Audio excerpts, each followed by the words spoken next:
แข้งเขียวกำลังบรรเลงเพลงห่วงเขาคอยคำอยู่ทำของเรา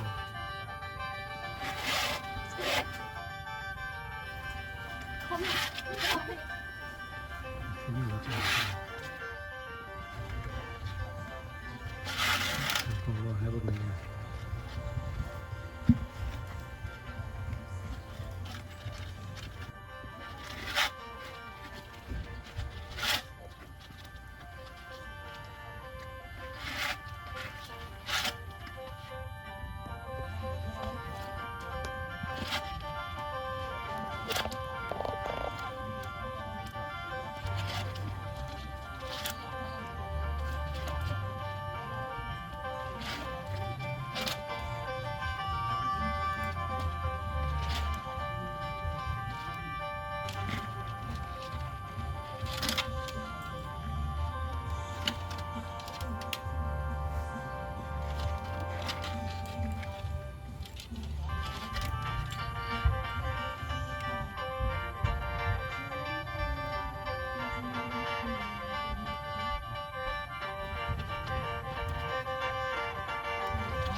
ศิลปินโอนิแข้งเขียวกำลังบรรเลง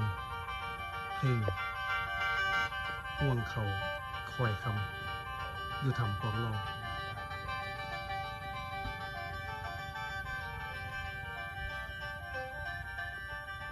คืออยู่แล้วกันที่เราทำของเราให้บุญเนี่ย